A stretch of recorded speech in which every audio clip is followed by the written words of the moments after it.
Morning बच्चों। तो last class में हमने शुरू किया था इंटीग्रेशन।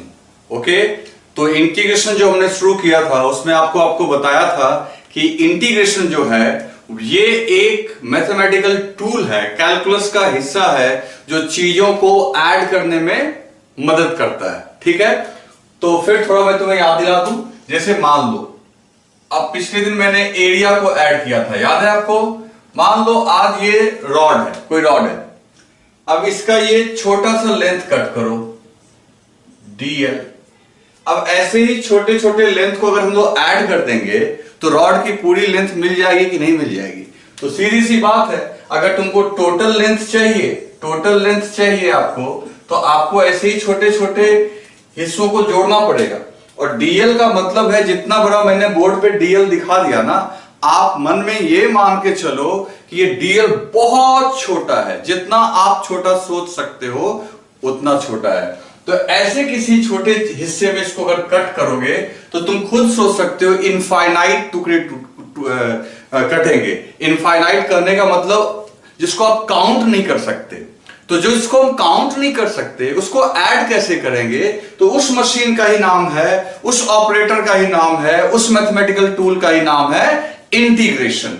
और उसका साइन मैंने आपको बताया था कि ऐसे, इसका मतलब ही हो गया इंटीग्रेशन। और इसमें हमने क्या कर देना है, उस छोटे से टुकड़े को डाल देना है और ये इंटीग्रेशन उसको इंटीग्रेट कर देगा। फिर यहां पे लिमिट्स लिखना है। एक बच्चे ने व्हाट्सएप करके लिमिट के बारे में पूछा, तो मैंने बताया कि लिमिट जो है वो मशीन को बताना होता है कि कहां से कहां तक ऐड करना है। किसी को पूरे रॉड की लेंथ चाहिए तो वो यहां से शुरू करेगा यहां तक। तो मान लो यहां का कोई कोऑर्डिनेट होगा, यहां का कोऑर्डिनेट होगा, पूरा पुट करेगा। किसी को यहां से लेंथ चाहिए, तो इस तरीके से लिमिट्स। तो हम लोग लिमिट्स सीखेंगे, हर एक चीज सीखेंगे। देख, पूरा सब कुछ लिमिट कैसे पुट करते हैं, फिर इसका फिजिक्स में कैसे यूज है, हर एक चीज मैं बताऊंगा, आप बस ध्यान से देखते जाओ। तो यहां पे हम लोग क्या पुट करते हैं, लिमिट्स पुट करते हैं। ओके, कि कहां से कहां तक ऐड करना है, ठीक है ना। तो लिमिट पुट, नीचे में जो पुट करते हैं उसको लोअर लिमिट बोलते हैं, अपर वाले को अपर लिमिट बोलते हैं। लोअर लिमिट को फिजिक्स की लैंग्वेज में इनिशियल बोलेंगे यानी प्रारंभिक, और अपर लिमिट को हम लोग बोलेंगे फिजिक्स की लैंग्वेज में फाइनल। ओके बच्चों, तो ये चीज आप समझो कि इस तरीके से हम लोग छोटे छोटे चीजों को ऐड करने के लिए इंटीग्रेशन का यूज करते हैं। ये तो बात हो गई। अब कहोगे कैसे ऐड होगा, ये मशीन कैसे वर्क होगा। तो जैसे पहले हमने लिखा था dy by dx, तो बाद में तुमने देखा ना कि डिफरेंशिएट कैसे होता है, उसके लिए कई सारे रूल्स पढ़े। ठीक इस तरीके से बच्चों इंटीग्रेशन के लिए भी कई सारे रूल्स हैं, उन रूल्स को हम लोग सीखेंगे। टेक्निकली इंटीग्रेशन जो है, जो मैंने लास्ट क्लास में ही बोला था आपको, मैं इसको मिटा दे रहा हूं, ये लिखने की जरूरत नहीं है। तो मैंने लास्ट क्लास में भी आपको बोला था कि इंटीग्रेशन जो है वो रिवर्स ऑफ डिफरेंशिएशन है। डिफरेंशिएट का मतलब होता है बहुत सारे में से एक को पर्टिकुलर को चुन लेना, और इंटीग्रेशन का मतलब होता है ऐसे ही छोटे छोटे को जोड़ देना।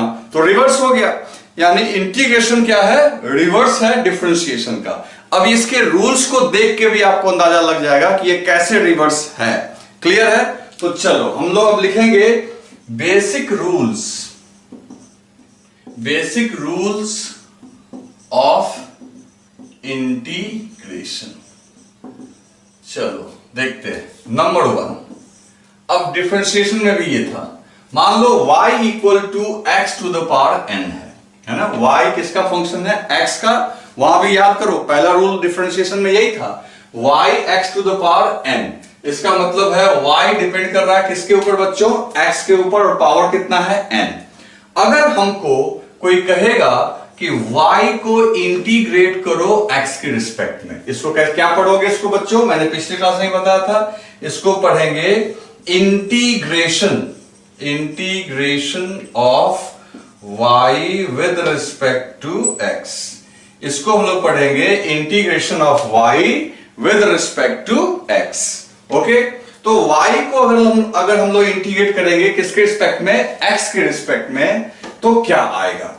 तो सबसे पहली बात, आप यहां पे y की जगह रख दो x to the power n। ठीक है, y की जगह रख दो x to the power n into dx। Okay, अच्छा अभी हम लोग रूल सीख रहे हैं। तो रूल सीख रहे हैं, इसलिए यहां पे लिमिट जो बोल रहा हूं ना मैं, इनिशियल फाइनल लिमिट नहीं रखेंगे, क्योंकि अभी हम लोग एक्चुअल में इंटीग्रेशन नहीं कर रहे हैं, उस मशीन को, उसके रूल्स को समझ रहे हैं। और जब फिर हम लोग रूल्स को समझ जाएंगे तो उसके बाद हम लोग लिमिट के साथ भी इंटीग्रेशन करना सीखेंगे।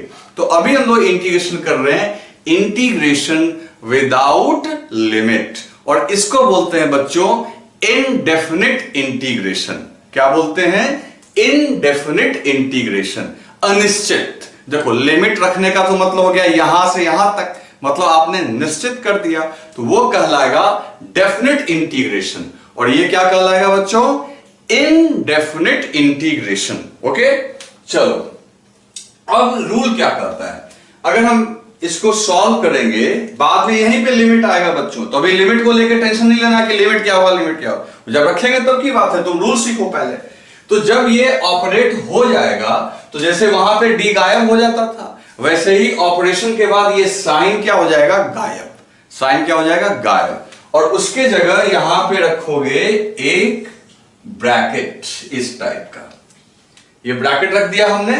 अब डिफरेंशिएशन के ठीक उल्टा हो रहा है। क्या हो रहा है सो देखो, पावर में एक ऐड हो जाएगा, याद करो वहां पे क्या होता था, पावर में एक सबट्रैक्ट हो जाता था, और फिर आपका उसी पावर से n+1 पावर में देखो ऐड कर दिया हमने, अब उससे वहां पावर से आगे मल्टीप्लाई होता था, और यहां बच्चों पावर से क्या हो रहा है? डिवाइड। तो देखो पावर से डिवाइड हो गया, ऊपर में हो गया n+1 और नीचे में क्या हो गया? n+1। पावर में एक बढ़ गया और उसी से हमने डिवाइड कर दिया, हो गया ऑपरेशन। अब इसके बाद लिमिट जब रखेंगे तब की बात है। अब प्लस एक कांस्टेंट लगा देंगे। अब तुम्हारा दिमाग हो गया कंफ्यूज कि सर ये फिर कांस्टेंट कहां से आ गया? देखो सच्चाई ये है कि इस कांस्टेंट का कोई खास मीनिंग नहीं है, ये कांस्टेंट कुछ भी हो सकता है, समझे ना। और हम लोग जब, क्योंकि ये कांस्टेंट इसलिए ले रहे हैं क्योंकि अभी इनडेफिनिट इंटीग्रेशन कर रहे हैं, डेफिनिट में इसका वैल्यू हम लोग 0 ले लिया करेंगे, समझ गए। अनटिल की प्रॉब्लम में कुछ और ना लिखा हुआ रहे तो वो आपको समझ में आ जाएगा। तो इस सी का कोई वैल्यू नहीं है, आप यहां तक लिख के भी आंसर कर सकते हैं, बाद में हम लोग सी लिखना छोड़ देंगे। अभी मैं समझा भी दूंगा कि ये सी क्यों लिख देते हैं, और इस सी के रहने ना रहने से क्यों फर्क नहीं पड़ेगा, ये भी मैं बता दूंगा। तो पहले आप ये समझो कि ये आपका आंसर हुआ, और एक कांस्टेंट ऐड कर रहे हैं। कोई पूछेगा कांस्टेंट क्यों ऐड कर रहे हैं, तो को विदाउट लिमिट कर रहे हैं, तो लिमिट रहता तो पता चलता कि कांस्टेंट रहेगा कि नहीं रहेगा, कांस्टेंट की वैल्यू क्या आएगी, कि 0 होगा। क्लियर है? तो ये है। अब एक काम करते हैं, जैसा कि मैंने कहा कि ये डिफरेंशिएशन का क्या है, ठीक उल्टा, ठीक है। तो अभी मैं सब कुछ आपको एक्सप्लेन कर रहा हूं, आप देखते जाओ। मान लो कि एक इक्वेशन है y = x²। क्या है? y = x²। तो रूल के हिसाब से अगर y dx निकालना होगा बच्चों, तो y dx निकालना होगा, तो देखो क्या लिखोगे, x² y की जगह into dx। फिर हम लोग क्या करेंगे बच्चों, फिर हम लोग यहां पे पावर में एक ऐड करेंगे, यानी पावर 2 में एक ऐड करेंगे और उसी से डिवाइड करेंगे, ठीक। और बगल में एक कांस्टेंट लिख देंगे c। तो हमारा आंसर क्या आ गया? तो हमारा आंसर आ गया x³/3 + c। ओके, तो x² का इंटीग्रेशन आ गया x³/3 + c। सवाल ये है कि ये यहां से यहां तक आया इंटीग्रेट करके। अगर ये इंटीग्रेशन डिफरेंशिएशन का उल्टा है, तो इसका मतलब है इसको अगर हम लोग डिफरेंशिएट करेंगे तो वापस ये मिल जाना चाहिए मेरे को। अब देखो मिल जाएगा। अब ऐसा करो कि हम लोग डिफरेंशिएट करते हैं, इंटीग्रेशन से हम लोग यहां तक पहुंचे, y = x² को अगर हम इंटीग्रेट किए तो ये मिला। अगर हम इसको डिफरेंशिएट करेंगे तो उल्टा वापस हमको y = x² मिल जाना चाहिए। अब वो मिलेगा, वो बस मैं आपको समझाने के लिए बता रहा हूं, ये बार बार करने का हमको जरूरत नहीं है, क्योंकि मैंने जब बोल दिया कि डिफरेंशिएशन के उल्टा को बोलते हैं इंटीग्रेशन, तो वो मुझे को प्रूव भी करना चाहिए। तो अब देखो जरा, तो हमने ले लिया x³/3 + c, ये कांस्टेंट है, को x के रिस्पेक्ट में डिफरेंशिएट करो। तो डिफरेंशिएशन का रूल जानते हो, इसको डिस्ट्रीब्यूट करो। तो डिस्ट्रीब्यूट करोगे तो देखो ये 1/3 dx³/dx अब plus d c by d x, है ना, अंदर डी को बंटवारा कर दो, डी को डिस्ट्रीब्यूट करो। अब देखो क्या हुआ, ये 3 आ गया आगे, तो 3 पावर आगे आ गया, डिफरेंशिएशन में याद होगा पावर आगे आ जाएगा। अब फिर इसके पावर में से एक सब्ट्रैक्ट करो, 3 माइनस 1, और कांस्टेंट का डिफरेंशिएशन देखो 0 हो गया। तो इसका मतलब है कि ये 4 रहे 5 रहे कुछ भी रहे, अल्टीमेटली तो ये 0 हो ही जाएगा आपका। तो अब देखो ये क्या हुआ, 3 3 कैंसिल, x का पावर में से एक घटा, तो क्या आंसर आ गया, x सॉरी आ गया आपका x स्क्वायर। तो देखो बात समझो, थोड़ा दिमाग लगा के फिर से सुनते हैं। y equal to x square को अगर हमने इंटीग्रेट किया तो ये रिजल्ट मिला, कैसे? तो y की जगह y dx, तो y की जगह एक्स स्क्वायर लिखा। इसलिए बार बार सुनो, वीडियो होने का सबसे बड़ा फायदा है जैसे कि तुम बार बार इस चीज को सुन सकते हो जहां तुम्हें कंफ्यूजन है। तो शुरू में तुम मेरे हर एक शब्द को 2-3 बार सुनो, फिर से रिवाइंड करके सुनो, ताकि जब तक कि तुम्हारा कॉन्सेप्ट क्लियर ना हो जाए। तो y इक्वल टू क्या है, एक्स स्क्वायर, ठीक। y की जगह y dx का वैल्यू निकालना है, तो y की जगह हमने एक्स स्क्वायर लिख दिया, तो एक्स स्क्वायर dx। रूल के अकॉर्डिंग जैसा कि लिखा हुआ है, जो भी पावर है उसमें एक ऐड कर दो, उसी पावर से डिवाइड करो, और ये इंटीग्रेशन का साइन हटा दो क्योंकि ऑपरेशन हो गया, और अपने मन से एक c रख दो। c इसलिए रखा है क्योंकि अभी हम लोग लिमिट नहीं ले रहे हैं, अदरवाइज c का वैल्यू 0 हम ले लें, कभी कुछ वो प्रॉब्लम में दिया हुआ रहता है, उसमें कोई दिक्कत नहीं है। फिजिक्स में इनिशियल वैल्यू को ही c बोलते हैं, जो नॉर्मली हम लोग 0 ही लेके चलते हैं। तो c को लेके कोई टेंशन नहीं है, क्योंकि c से कोई फर्क पड़ता भी नहीं है, वो आप देखोगे अभी कुछ देर में पता चल जाएगा। और आगे से मैं c लिखूंगा भी नहीं, 2-3 एग्जाम्पल तक मैं लिख रहा हूं, उसके बाद तो c का जब कोई वैल्यू ही नहीं है तो क्या लिखने का है। तो देखो क्या होगा, तो आंसर आ गया x³/3 अब प्लस c, क्योंकि अभी लिमिट नहीं है, और लिमिट जब भी रखेंगे तो c का वैल्यू हम लोग 0 ले लिया करेंगे। चलो, तो ये आ गया आंसर x³/3 प्लस c, यानी y equal to x square को इंटीग्रेट करने से ये आया, और अगर इंटीग्रेशन से ये आया तो इसको डिफरेंशिएट करने से फिर वापस ये आ जाना चाहिए, तब ना बोलेंगे कि इंटीग्रेशन का उल्टा डिफरेंशिएशन होगा। तो चलो भाई इसको डिफरेंशिएट करो, तो देख लो इन दोनों को, रूल नंबर 4 वहां जो अलग अलग करने वाला है, अलग अलग हमने कर लिया। अब तुम खुद ही सोचो, c का वैल्यू तुम 4 ले लो, 5 ले लो, 6 ले लो, कुछ भी ले लो, आखिर वो 0 हो ही जाएगा, लास्ट का रिजल्ट तो आपको ये मिलना ही मिलना है। तो इसलिए तो कोई भी कांस्टेंट जोड़ने से फर्क नहीं पड़ता है, तो c को लेके परेशान नहीं होना है। तो आप देखो इसको जब हमने डिफरेंशिएट किया तो ये आ गया कि नहीं आ गया, तो इसका मतलब ये हम समझ गए कि ऑपरेशनली जो आपका इंटीग्रेशन है वो डिफरेंशिएशन का ठीक क्या है, अपोजिट। ओके बच्चों, तो ठीक है। तो हम लोग अब इस c को लेके, मैं सी क्यों कर रहा हूं, क्योंकि लोग बार बार, अभी बच्चा ना चौंक जाता है, अरे इसको छोड़ दो ना, इसको छोड़ दो, आप केवल यहां तक ध्यान रखो, समझो कि एक चीज वहां पे लिखते चले जाना है जिसकी बाद में वैल्यू हम 0 ले लेंगे। तो अभी क्या है कि यहां पे हम लोग इस तरीके से सॉल्व कर रहे हैं, तो डिफरेंशिएशन के ठीक उल्टा हुआ इसका रूल नंबर 1, कि वहां हमने एक पावर में से सब्ट्रैक्ट किया था, घटाया था, यहां जोड़ा, वहां पावर से मल्टीप्लाई किया, यहां पावर से क्या किया है, डिवाइड किया। देखो पावर में जोड़ा और उससे ही डिवाइड कर दिया। ओके बच्चों, चलो इसको लिख लो और अच्छे से समझना। तो बच्चों अब हम लोग रूल नंबर 2 देखते हैं। तो रूल नंबर 2 देखने से पहले 1-2 और एग्जांपल कर लेते हैं, उसके बाद रूल नंबर 2 देखेंगे।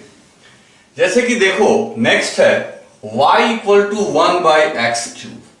अब इसे अगर इंटीग्रेट करना है तो बहुत सिंपल है भाई, तो पहले तो लिख लो y इक्वल टू x⁻³ इसको लिख सकते हैं ना, ऊपर चला जाएगा तो -3 हो जाएगा। फिर क्या करना अपने को, हम लोग को निकालना है y dx, तो y की जगह x⁻³ इंटू dx। ओके, अब देखो, अब इसको इंटीग्रेट करते हैं। अब जब इसको इंटीग्रेट करेंगे तो कैसे इंटीग्रेट करेंगे, सीधी सी बात है, -3 जो पावर है, पावर में 1 ऐड करो, पावर में क्या कर दो, 1 ऐड कर दो, ठीक है, और फिर उसी से हम लोग क्या करेंगे, डिवाइड कर देंगे, ठीक है, अब प्लस एक कांस्टेंट अपना लिख देंगे। ओके, चलो तो यहां पे हम लोग का आंसर आएगा -3 + 1, ठीक है, -3 + 1, तो ये कितना हो गया? तो -3 + 1 तो आपका ये आ गया आगे में -1/2, और ये हो गया x का पावर -2 अब प्लस c आप 0 भी ले लो, कोई दिक्कत नहीं है। तो -1/2 और x हो जाएगा 1/x²।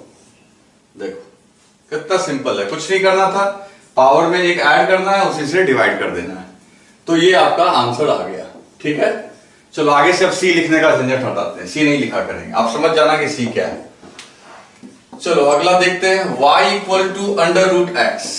अब इसको इंटीग्रेट करते हैं, y dx। सोचो क्या करेंगे, तो बहुत सिंपल है बच्चों, तो सीधा आएगा y √x × dx। तो यहां पे क्या हो जाएगा आपका x का पावर ½ × dx। तो सीधी सी बात है, अब क्या होगा, अब ये साइन को आप इसमें कन्वर्ट कर दो, ½ + 1, ओके, ½ + 1 डिवाइडेड बाई ½ + 1। चाहो तो सब में सीसी लिख सकते हो, कोई फायदा नहीं है अभी लिखने का। तो देखो इस तरीके से ½ + 1, तो ये हो जाएगा 3/2, 2 ऊपर चला जाएगा आपका, तो ये हो गया 2/3, और ये हो गया x का पावर 3/2। ये आंसर आ गया, इतना सिंपल है। तो कहीं भी आपको कोई तकलीफ नहीं होगी, आप इस तरीके से लिख सकते हो, समझ गए ना।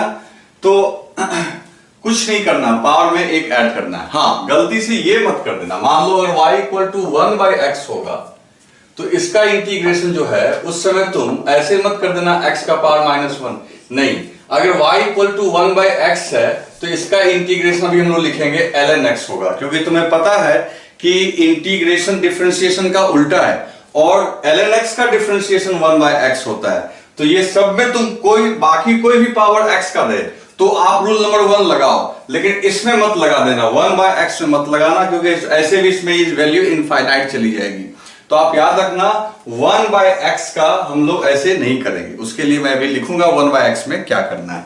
तो देखो कितना सिंपल है, रूल नंबर 1 में आपको कुछ नहीं करना था, पावर में एक ऐड करना है, उसी पावर से डिवाइड करना है। वहां क्या था, पावर डिफरेंशिएशन में पावर में एक माइनस करना है और उससे आगे मल्टीप्लाई करना है। ठीक है, तो चलो इसको राइट डाउन कर लो, फिर हम लोग आगे बढ़ते हैं। फिर जब ये कंप्लीट होगा रूल्स, तब आपको मैं कुछ होमवर्क दे दूंगा, तो पहले आप इसको लिख लो। बच्चों अब बात करते हैं हम लोग रूल नंबर 2 की। देखो मान लो रूल नंबर 2 में क्या है, याद करो वहां रूल नंबर 2 क्या था, वहां था c × x का पावर n, है ना। तो मान लो कोई कांस्टेंट है, अब कांस्टेंट के नाम पे कहोगे फिर यहां भी c ले लिए, तो इसलिए मैं अपने मन से a ले लेता हूं ताकि आपको कंफ्यूजन ना हो। तो एक इक्वेशन है y = a x⁴ n, ठीक। रूल नंबर 1 से एक फर्क आया, यहां a आया, a क्या है, कोई भी एक नंबर है, कांस्टेंट है, x तो वेरिएबल होता है, ये कोई कांस्टेंट। चलो मेरे को कहा कि y को इंटीग्रेट करो x के रिस्पेक्ट में, y को इंटीग्रेट करना है x के रिस्पेक्ट में। तो सीधी सी बात है, y की जगह हम लोग क्या लिखेंगे, a, और x का पावर n × dx, तो ये y की जगह रख दिया हमने। जिस तरीके से डिफरेंशिएशन में हम लोग आराम से कांस्टेंट को बाहर निकाल लेते थे, ठीक इस तरीके से यहां a को क्या कर लो, बाहर, a को आउट कर लो, ठीक है, a को आप क्या कर लो, बाहर। अब अंदर में क्या आ गया, अब तो ये रूल नंबर 1 ही हो गया भाई, a बाहर आ गया इंटीग्रेशन से, तो बाकी बचा कौन, xn dx। तो सीधी सी बात है, तो यहां से हम लोग क्या लिखेंगे, फिर से तो रूल लगा देंगे, ऐसे बगल में c ऐड करने वाली बात है, वो तो तुम करते ही हो, कांस्टेंट जानते ही हो, कोई यूज नहीं है उसका हमको फिलहाल। तो बस सीधी सी बात है, रूल नंबर 1 हो गया आंसर, मतलब कि n में पावर एक ऐड कर दिया, एक डिवाइड किया, एकमात्र हेडेक था जो कांस्टेंट, वो हमारा आगे आ गया। This is the answer. अब इस पे एग्जांपल देखो, मान लो y = 3x² है। अब देखो ये 3 रोल प्ले कर रहा है ना, ये का कांस्टेंट है। अब मेरे को इंटीग्रेट करना है, किसको? y को। किसके रिस्पेक्ट में? x के रिस्पेक्ट में। तो y की जगह मैं लिखूंगा 3x स्क्वायर dx। y की जगह आ गया 3x स्क्वायर dx। तो 3 जो है वो आगे आ गया और x स्क्वायर dx। क्लियर है? तो 3 कांस्टेंट है वो आगे आ गया और यहां पे क्या करोगे? अब फिर पावर में एक ऐड करोगे, ठीक, रूल के हिसाब से, और उसी से डिवाइड कर दो। बाकी प्लस सी लिख सकते हो। तो यहां पे देखो 2 + 1 3 आगे आ गया, 3/3, और ये क्या हो गया? x³। 2 + 1 पावर को बाहर निकाल लिया, सॉरी डिवीजन में 2 + 1 था, बाहर आ गया। अब ये 3 कैंसिल हो गया तो आंसर आ गया x³। चाहो तो यहां पे अपना प्लस सी लिख दो, भले उस सी का वैल्यू का कोई मतलब नहीं है। क्लियर है बच्चों? तो इस तरीके से आपका देखो ये आंसर आ गया, और चाहो तो क्रॉस चेक भी कर सकते हो। अगर इसे डिफरेंशिएट करोगे तो यही मिलेगा तुम्हें, क्योंकि इसको डिफरेंशिएट करोगे तो c का तो डिफरेंशिएशन 0, और x का पावर 3 का डिफरेंशिएशन याद होगा, पावर से आगे मल्टीप्लाई करोगे 3, अब पावर में से। तो देखो कितना सही सटीक चल रहा है कि यहां से इंटीग्रेट करके यहां पहुंचे और यहां से डिफरेंशिएट करके यहां पहुंच जाएंगे। कितना सिंपल है। तो इसलिए कोई मुश्किल नहीं है बच्चे, एकदम आराम से सॉल्व कर सकते हो।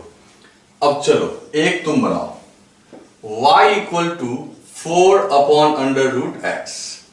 अब इसको y dx करके देखो। जल्दी से वीडियो को पॉज करो और उसको सॉल्व करो, वीडियो को पॉज करो, उसको सॉल्व करो, ठीक है?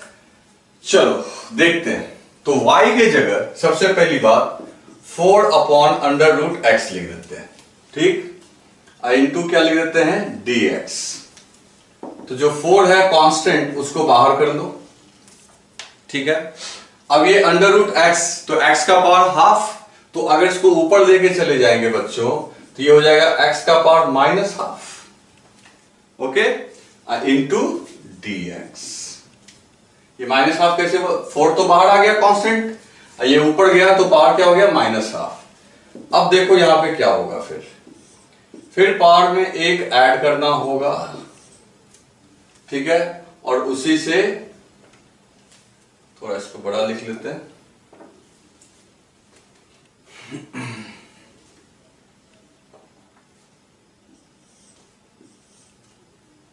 उसी से डिवाइड करना होगा। देखो -½ + 1 -½ + 1, और तुम्हें पता है -½ + 1 हो जाएगा 1/2।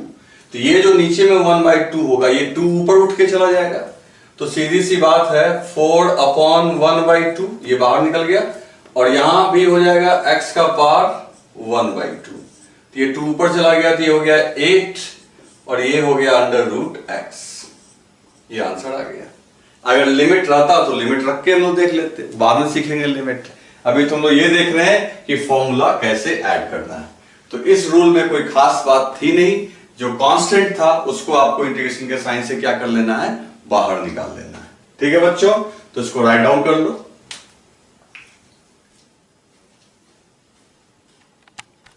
तो बच्चों अब लोग रूल नंबर 3 देखेंगे, रूल नंबर 3। अब देखो इसमें क्या है। इस रूल में हम लोग क्या करेंगे, मान लो अगर it is given y = c, c से फिर तुम कंफ्यूज कर जाओगे, कोई दूसरा ही कांस्टेंट मान लो, y = a मान लो, कोई बात नहीं, कोई नंबर है y = a, जहां पे a जो आपका है वो क्या है? कांस्टेंट। अब जस्ट याद करो, डिफरेंशिएशन में a का डिफरेंशिएशन यानी कांस्टेंट का डिफरेंशिएशन 0 होता है, लेकिन इंटीग्रेशन में देखते हैं क्या होगा a का इंटीग्रेशन। तो y = a, तो y dx अगर हमको निकालना है, y का इंटीग्रेशन x के रिस्पेक्ट में, तो y की जगह a लिख दो और यहां पे लिख दो dx, ठीक। रूल के अकॉर्डिंग a को बाहर कर दो, a को बाहर कर दो, अब क्या बच गया? dx। अब सिर्फ dx का इंटीग्रेशन करना है, तो एक काम करते हैं, यहां कुछ नहीं दिख रहा आपको, तो इसका मतलब है हम वहां पे 1 एज्यूम कर सकते हैं। तो बच्चों ये सीधा हो जाएगा a into 1 into D x. कोई दिक्कत? 1 से मल्टीप्लाई करने पे तो आखिर dx ही बचेगा ना, 1 इंटू dx। लेकिन अब एक काम किया जा सकता है, इस 1 के जगह हम लिख सकते हैं x टू द पावर 0। ऐसे कुछ किसी का भी पावर अगर 0 डालते हो तो अल्टीमेटली तुम्हें मिलता क्या है? 1। तो 1 के जगह हमने लिख दिया x to the power 0 into dx। Okay, तो चलो a into x to the power 0 into dx। अब कितना सिंपल है ये कि ये आ गया आपका a, देखो यहां पे है, ठीक। अब पावर कितना है x का? 0। तो एक सेकंड, तो आप बहुत सिंपल है कि आप जो है पावर में एक ऐड करो और उसी से डिवाइड कर दो। 0 प्लस 1 डिवाइडेड बाई 0 प्लस 1, है ना। अब प्लस कांस्टेंट अलग हो गया, वो तो अलग चीज है। तो अब देखो यहां से क्या आ गया, a 0 प्लस 1 1, 0 प्लस 1 1, तो सीधा आ गया x। तो देखो 0 a का इंटीग्रेशन क्या आया? ax। अब अगर इसको डिफरेंशिएट करोगे तो तुमको a मिल जाएगा, क्योंकि डिफरेंशिएट करोगे a बाहर आएगा, dx बाय dx 1 हो गया, जिसका मतलब सही गया, ये सही आ रहा है। दूसरी बात ये समझो जरा तुम यहां पे कि अगर हम इतना जो लंबा किए, इतना जो लंबा x इक्वल टू 0, तुम आगे से ना बिना टाइम वेस्ट किए हुए जब भी dx अकेला हो तो dx का इंटीग्रेशन सीधा क्या लिख देना है? x। क्यों इतना करने का? अल्टीमेटली x ही तो आना है। dx का x लिख देंगे, dl का l लिख देंगे, dm का m लिख देंगे। अगर अकेला वो रहेगा, आगे कुछ नहीं रहेगा, यहां 1 रहेगा, तो सीधा आपको क्या लिख देना है? x, है ना। अगर मान लो ऐसे रहेगा, सिर्फ ये रहा dl, तो इंटीग्रेशन हो गया l प्लस कांस्टेंट। अगर मान लो dm रहा, dm मतलब मास, छोटा सा मास, इंटीग्रेशन से क्या आ जाएगा? m। क्लियर है? तो ये आप ना इसको ध्यान में रखना कि कांस्टेंट का देखो इस तरीके से आपका कैलकुलेट होके आ गया। तो ये रूल नंबर 3 था, जो कि बहुत इजी है, कोई मुश्किल नहीं था। चलो रूल नंबर 4।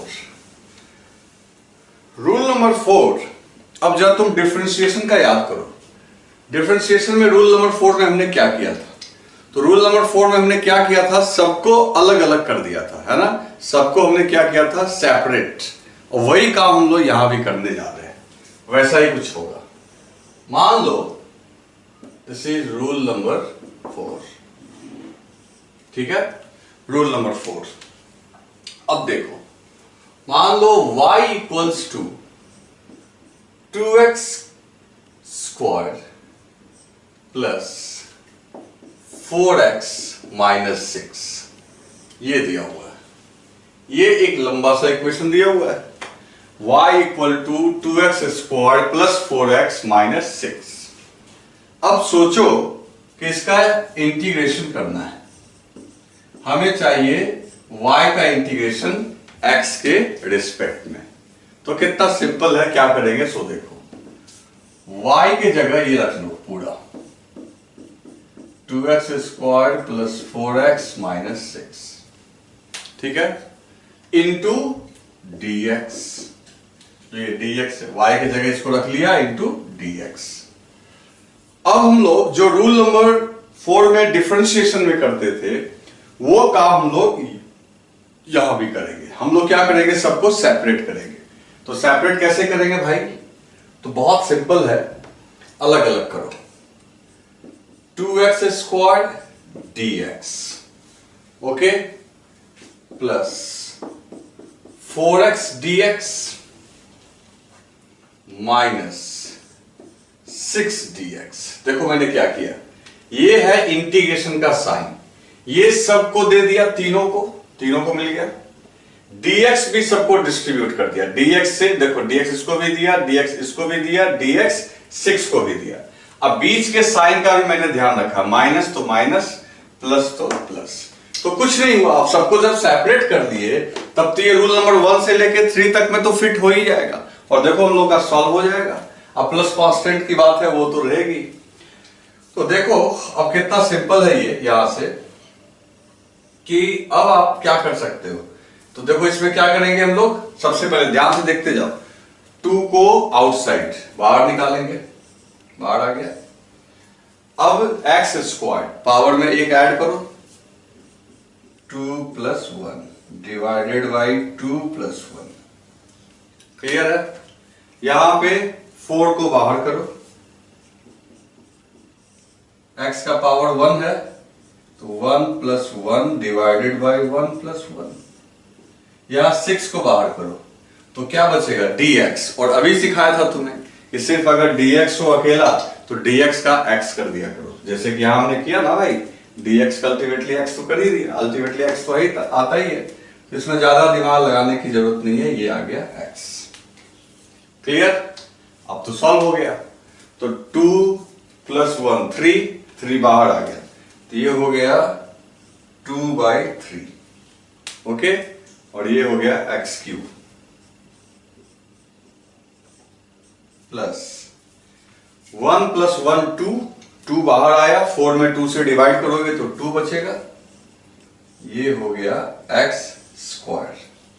ओके, और माइनस 6x। क्लियर है।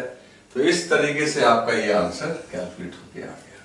तो रूल नंबर 4 में कुछ नहीं करना है बच्चों, इनको अलग अलग सेपरेट कर लेना है और आपको आंसर कर देना है अलग अलग करके। अच्छा यहां भी ब्रैकेट छूट गया, ये ब्रैकेट मैं इसलिए नहीं हटा रहा हूं, ब्रैकेट तब हटता है जब लिमिट रखते हैं, तो अभी तो हम लोग बिना लिमिट के काम कर रहे हैं, तो ब्रैकेट में ही आंसर छोड़ दो, ठीक है ना, ब्रैकेट में ही आंसर छोड़ दो, बाद में हम लोग लिमिट रखेंगे तो देखेंगे क्या होता है।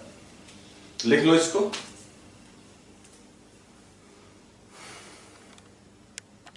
तो बच्चों नेक्स्ट एग्जाम्पल है हमारा, आप इसे सॉल्व करेंगे पहले। y = 4x² + 2√x - 1/x² + 8। चलो वीडियो पॉज करो और इसे सॉल्व करके देखो कितना आ रहा है। एक बार ट्राई करो खुद से तो आपको समझ में आएगा कि आपने कितना सीखा। वीडियो को स्टॉप करो और इसको सॉल्व करके देखो। ठीक है, देख लिया आपने। चलो अब देखते हैं हम लोग। तो बच्चों यहां पे हम लोग को y dx निकालना है, तो y की जगह रिप्लेस करेंगे 4x² + 2√x 1/x² + 8। इसको ऊपर लेके चले जाएंगे बच्चों तो ये पावर हो जाएगा -2, वो कोई बड़ी बात तो है नहीं, इंटू dx। फिर डिस्ट्रीब्यूशन का रूल लगाएंगे तो हम लोग आराम से डिस्ट्रीब्यूट कर लेते हैं इसको। तो देखो क्या हो गया, ये 4x² dx, फिर ये क्या हो गया आपका 2√x dx माइनस ये ऊपर चला गया x का पावर -2 dx और ये हो जाएगा 8 dx। तो देखो अभी हमने इन सभी को सेपरेट कर लिया, सबको कर लिया क्या, सेपरेट, अलग अलग कर लिया। तो सबको जब सेपरेट कर लिया, अब हम लोग को क्या करना है, इसको इंटीग्रेट करना है। तो सीधी सी बात है, क्या क्या करेंगे हम लोग, 4 को कांस्टेंट को बाहर निकालेंगे, पावर में एक जोड़ेंगे, एक ऐड करेंगे तो 2 + 1 हो जाएगा 3 डिवाइडेड बाई 3। ओके, फिर यहां देखो 2 बाहर, √x का मतलब क्या हो गया, x⁴ 1/2, तो ऑटोमेटिकली x का पावर ½ + 1 डिवाइडेड बाय ½ + 1, ठीक है, और माइनस x का पावर -2 + 1 -2 + 1। ओके, और ये 8 हो गया आगे, तो dx का इंटीग्रेशन क्या हो गया बच्चों, x। तो इस तरीके से 8 आगे आ गया और dx का इंटीग्रेशन हो गया आपका x। चलो अब देखते हैं, अब तो कुछ करना ही नहीं है, 3 को बाहर कर दो, 4/3 x³ और यहां पे देखो 1 + ½ 3/2, तो 3/2 का 2 ऊपर चला गया, तो अगेन ये भी आपका आ जाएगा 4/3 और ये हो गया x का पावर 3/2। फिर यहां देखो -2 + 1, तो ये माइनस आया, तो ये माइनस माइनस क्या हो गया प्लस, और ये x का पावर -2 + 1 तो हो गया -1, तो ये हो गया आपका 1/x। 1/x कैसे हुआ? -2 + 1 -1 और x का पावर -1 को हम लिख सकते हैं 1/x। और ये माइनस प्लस कैसे हुआ? ये माइनस आगे जाके इसको क्या कर रहा है प्लस, +8 × x। तो इतना सिंपल है भाई, तुम में से लगभग सभी लोगों ने सॉल्व कर लिया होगा। और जब मैं वीडियो पॉज करने के लिए बोलता हूं तो वीडियो पॉज किया करो, समझ गए ना? वीडियो को पॉज करो और एक बार सचमुच ट्राई करो, वीडियो को रोक के ट्राई करो, समझे ना? 2-3 मिनट का समय दो, तब उसके बाद सॉल्यूशन देखा करो कि मैंने क्या लिखा है। तो ये आपका आंसर आ गया, ठीक है? तो ये 4 नंबर रूल तक हम लोग लिख चुके हैं। अब हम लोग आगे बढ़ते हैं, ठीक है? इसको आपने लिख लिया, मैं रब कर देता हूं, इसको लिख लिया आपने एक बार, चलो ठीक है। अब आगे बढ़ते हैं हम लोग। तो 4 टोटल जिस तरीके से डिफरेंशिएशन में आपको याद होगा कि हमने 8 रूल्स बेसिक वाले लिखे थे, फिर उसके बाद हमने स्पेशल थ्योरम्स लिखे थे, प्रोडक्ट रूल, डिवीजन का, फिर चेन रूल जिसमें हमने अलग अलग टाइप के क्वेश्चंस देखे थे, वो यहां भी करना है। हालांकि इसमें ज्यादा नहीं है, पहले बेसिक रूल यहां भी 8 है, क्योंकि अगर ये डिफरेंशिएशन का रिवर्स है तो वहां अगर 8 लिखा है तो हमने यहां भी 8 लिखना है। तो देखो नेक्स्ट,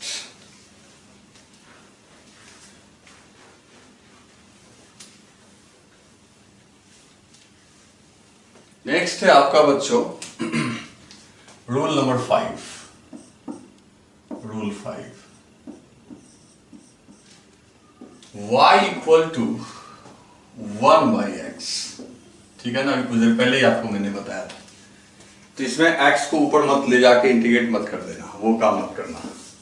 तो लिखोगे y dx, तो y की जगह क्या लिखोगे? 1/x × dx। x को ऊपर मत ले जाना भाई, मैं बता रहा हूं आपको। तो इसका जो होता है बच्चों, ये सीधा हो जाएगा 1/x dx का log x। ln के बारे में बताया आपको, नेचुरल लॉग है, तो log x। आप प्लस कांस्टेंट लगाना चाहते हो तो वो लगा दो, ठीक है ना? तो 1/x का इंटीग्रेशन क्या हो जाएगा? ln x। कहोगे कैसे? अगर इसको डिफरेंशिएट करोगे तो d ln x तो 1/x आ जाएगा कि नहीं? यानी यहां से वापस जाना चाहेंगे तो डिफरेंशिएट कर देंगे, 80 का डिफरेंशिएशन हो जाएगा 0। तो बिल्कुल परफेक्ट आंसर है। तो 1/x का जो आपका इंटीग्रेशन होता है वो ln x। फिर इसके ऊपर लोग प्रैक्टिस भी अभी कुछ देर बाद करेंगे, या अगले क्लास में आएगा तो अगले क्लास में करेंगे। तो आप याद रखना 1/x का इंटीग्रेशन क्या हो जाएगा? log x। ln मतलब log x। log याद होगा आपको, log पे मैंने बोला था कि अलग से ही मैं पढ़ाऊंगा, जिसका बेस क्या होता है? e 2.71, इसी को हम लोग क्या बोलते हैं? ln।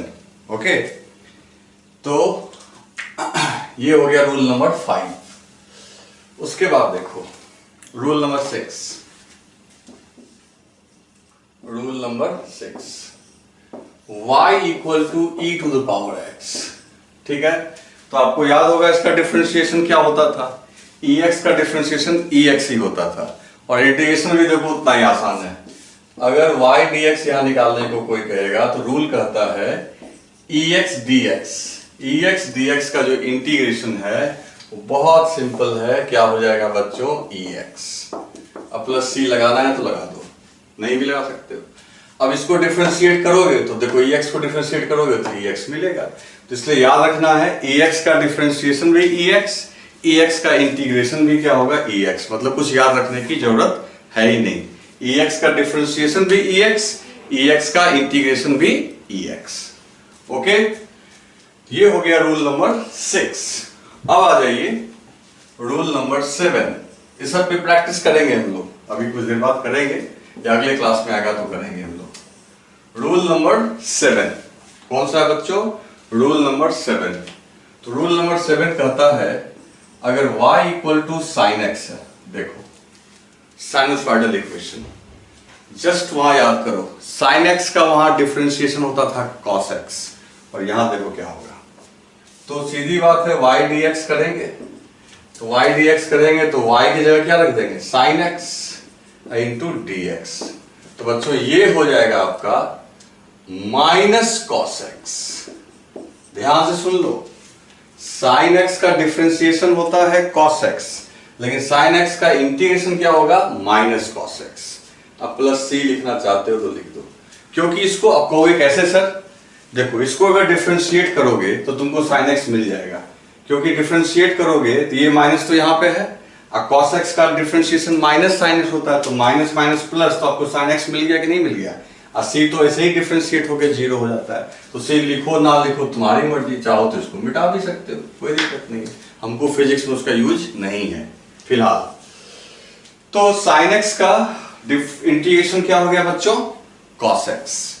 ठीक इसी तरीके से रूल नंबर 8, अब तो तुम्हें अंदाजा लग गया होगा कि अब कौन सा आने वाला है, सिंपल सी बात है, cos आने वाला है, तो y equal to cos x. अभी सब पे करेंगे प्रॉब्लम, एक दो तो करेंगे ही आज जी। तो y equal to cos x. अब y इक्वल टू बच्चों है cos x, तो अगर हमें कोई कह दिया कि y dx निकालो, तो y की जगह हमने लिख दिया cos x into D x, y की जगह हमने लिख दिया cos x into D x, और बहुत सिंपल है, इसका इंटीग्रेशन हो जाएगा sin x। क्लियर है, कहोगे कैसे, तो sin x को देखो, cos x को इंटीग्रेट करके sin x आया, तो sin x को डिफरेंशिएट करके क्या आ जाएगा, cos x। डिफरेंशिएशन का ठीक उल्टा क्या होता है, इंटीग्रेशन, है कि नहीं बच्चों। तो इस तरीके से 8 वहां भी बेसिक रूल है, 8 यहां भी रूल है, कोई बड़ी बात नहीं है। 1 बाय ln x का वहां डिफरेंशिएशन होता था 1 बाय x, यहां 1 बाय x का इंटीग्रेशन होगा ln x। वहां ex का डिफरेंशिएशन ex ही होता था, यहां ex का इंटीग्रेशन ex ही होगा। वहां sin x का डिफरेंशिएशन cos x होता था, यहां sin x का डिफरेंशिएशन माइनस cos x होगा। वहां cos x का डिफरेंशिएशन माइनस sin x होता था, यहां cos x का इंटीग्रेशन sin x होगा। बस ये माइनस वाला बात याद रखना कि ये उल्टा है डिफरेंशिएशन से, ठीक है। तो इसको आप एक बार लिख लो, फिर हम लोग आगे बढ़ते हैं। अब बच्चों हम लोग कुछ स्पेशल इंटीग्रेशन सीखेंगे, जिसका नाम होगा इंटीग्रेशन बाय सब्स्टिट्यूशन। अब ये क्या है मैं बता रहा हूं, इंटीग्रेशन बाय सब्स्टिट्यूशन। सब्स्टिट्यूट का मतलब है किसी को हटा के किसी और को रखना। अब इंटीग्रेशन बाय सब्स्टिट्यूशन है ना, तो देखते हैं कैसे इससे इसका यूज करेंगे। ये है क्या, जैसे वहां पे हमने स्पेशल थ्योरम पढ़ा था उसके जैसा ही है। अब ये कब कब आपको मदद करेगा, जैसे मान लो एक इक्वेशन है एग्जाम्पल 1, अब 2-3 एग्जाम्पल में सॉल्व करूंगा तब जाके आपको ये क्लियर होगा। इसके लॉन्ग मेथड भी है, शॉर्ट है, दोनों करके दिखाऊंगा। मान लो y equal to 4 sin 2x है, एक इक्वेशन है y equal to 4 sin 2x, angle जो है x नहीं है 2x है। अब देखो क्या होता है, और हमें कोई कह दिया कि y dx निकाल के दिखाओ। क्या बोला बच्चों, y dx, तो y की जगह रखोगे 4 sin 2x इंटू dx, ऐसे रख दोगे। अब तुम यहां पे देख रहे हो कि ये 4 जो है ये कांस्टेंट है, तो इसे तो बाहर कर दो सबसे पहले। अब अंदर क्या बच गया बच्चों, sin 2x into dx, 4 constant है तो बाहर आ गया। अब तुम्हें लग रहा होगा कि साइन का तो सीधा सीधा cos 2x लिख देते हैं। तुमने अगर ऐसे लिख दिया इसका आंसर माइनस cos 2x, तो भैया ऐसा है कि ये हो जाएगा आपका रॉन्ग। मैं रेड पेन ढूंढ रहा हूं इसको रॉन्ग करने के लिए, ये हो जाएगा आपका रॉन्ग, गलत हो जाएगा। कहोगे क्यों गलत हो गया, तो बहुत सिंपल है, क्यों गलत हो गया वो सोचना पड़ेगा। क्यों रॉन्ग हो गया ये सोचना पड़ेगा। देखो साइन का कॉस लिख सकते हैं, साइन का हम लोग कॉस लिख सकते हैं, लेकिन उसके लिए आपको साइन एक्स डी एक्स को हम लोग माइनस कॉस एक्स लिखते थे, कुछ देर पहले ही लिख के मैंने दिखाया। तो जो साइन का एंगल है उसी के रिस्पेक्ट में इसको आपको क्या करना है, इंटीग्रेट। तो यहां देखो आप जरा ध्यान से, एंगल क्या है, यहां एंगल है 2x और यहां एंगल क्या है x। तो क्या ये मैच कर रहा है ये दोनों? तो आंसर है नो, एब्सोल्युटली नो, मैच नहीं कर रहा है। तो आप नहीं लिख सकते वैसे। तो क्या करें? तो देखो क्या करेंगे, अब हमको इन दोनों को मैच कराना है। मतलब इंटीग्रेशन के समय d के बगल में जो होना चाहिए वही साइन के पास होना चाहिए। तो इसका दो मेथड है, मैं दोनों बताऊंगा आपको। आप ना एक बॉक्स बना लिया करो, पहले ये लंबा मेथड है लॉन्ग वाला, तो पहले बिगिनिंग में चूंकि हम लोग अभी सीख रहे हैं तो पहले हम लोग उसी को यूज करेंगे। तो क्या करो, u मान लो 2x को, 2x को आपने क्या मान लिया, u, एक ऐसे ही क्वांटिटी मान लिया, u बराबर 2x। अब फिर u को डिफरेंशिएट कर लो x के रिस्पेक्ट में। तो u की जगह क्या लिख सकते हो, u किसको माना आपने, 2x बाई dx। तो ऑटोमेटिकली फिर ये हो गया आपका du अपॉन dx, और इधर क्या हो गया, ये 2 बाहर आ गया और dx बाई dx 1 हो गया। फिर क्या करोगे, फिर आप du by dx equal to 2 हुआ। तो यहां से एक काम कर सकते हो, du डिवाइडेड बाई 2, इसको क्रॉस मल्टीप्लाई करो, इसको इधर लाओ, इसको उधर भेज दो। तो बच्चों इस बॉक्स में दो चीज काम का मिल गया। एक मिल गया कि 2x के जगह हम लोग क्या लिख सकते हैं, u, ठीक, और दूसरा dx के जगह लिख सकते हैं du बाई 2। तो सीधी सी बात है, जो तुम्हें परेशान करे, कौन परेशान कर रहा है, 2x। अगर ये x होता तब तो चिंता की बात नहीं थी, ये 2x है, तो जो आपको ट्रबल करे, जो आपकी जिसकी वजह से आपको दिक्कत हो, उसको आप मान लो u। बस इस पे हम लोग ढेर सारा एग्जाम्पल करेंगे ताकि आपको प्रैक्टिस हो जाए, घबराने वाली बात नहीं है। तो अब देखो, अब सब्स्टिट्यूट करो, मतलब उसके जगह पे, अब ये जो हमने हेडिंग दिया है ना, अब उसको मैं जस्टिफाई कर रहा हूं। तो देखो साइन जहां पे है, जहां 2x है वहां क्या लिख दोगे भाई, u, तो लिख दिए साइन u। और जहां dx है वहां क्या लिख देंगे बच्चों, du डिवाइडेड बाई 2। ओके, अब देखो ये 2 क्या हो गया, बाहर आ जाएगा, कांस्टेंट है तो बाहर आ गया, क्योंकि ये मल्टीप्लीकेशन में है। तो -4/2, और इनसाइड में क्या बच गया बच्चों, ये माइनस कहां से आ गया, अरे माइनस तो है ही नहीं, वो पहले, ये तो 4 ही चल रहा है ना, माइनस हटाओ। तो साइन u du। अब देखो, अब हम लोग के मन के हिसाब से ये मैच कर रहा है, ये u ये u, जिसके रिस्पेक्ट में अपने को इंटीग्रेट करना है वही एंगल है। अब तो इसको बिंदास हम लोग आराम से क्या लिख सकते हैं, cos u, और वो भी माइनस cos u। तो ठीक है भाई, आंसर आ गया। तो हम लोग इसको 2 से 4 को कैंसिल कर दो, तो ये हो गया 2, और बच्चों साइन u du का हो गया माइनस cos u, ये माइनस बाहर आ गया तो हो गया माइनस, ये मल्टीप्लाई में है भाई, ये नहीं कि 2 में से माइनस कर देना, माइनस बाहर आ गया, ये हो गया cos u। अब टाइम है u का वैल्यू पुट कर देने का, तो -2, और ये हो गया cos 2x, plus c constant करना है। तो ऐसे आंसर निकलेगा भाई, मतलब कि जो 2x है उसको हम लोगों ने क्या कर लिया, u से सब्स्टिट्यूट कर लिया। तो थोड़ा ये आपको लंबा पड़ा, लेकिन आप बिगिनर हो, आप अभी सीख रहे हो, तो आपको ऐसे करना होगा, ठीक है ना। इसका जो है वो शॉर्टकट दूसरे तरीके से है, वो भी मैं बताऊंगा आपको, क्लियर है। तो चलो लिख लिया आपने। अब है कि अब थोड़ा क्लास लंबी हो गई है, तो आप एक काम करो, आज आप इतना समझो, ये तो मैंने एक ही एग्जाम्पल, कल इस पे हम लोग ढेरों सा एग्जाम्पल करेंगे। इसके लिए जो ये एक मेथड है, इसका जो शॉर्टकट मेथड है वो भी मैं कल बता दूंगा। आपको उसमें टेंशन लेने वाली बात नहीं है, ठीक है ना। तो आप इसको आज ढंग से देख लो, और जितना भी चीज मैंने लिखाया रूल नंबर 1 से 8 तक, फिर ये एक लास्ट में किया, तो पहले इसमें यू पे प्रैक्टिस करना है। यू पे जब प्रैक्टिस हो जाएगा तब मैं आपको इसका शॉर्टकट ही बता दूंगा, ताकि कब लॉन्ग कट लगाना है कब शॉर्टकट लगाना है।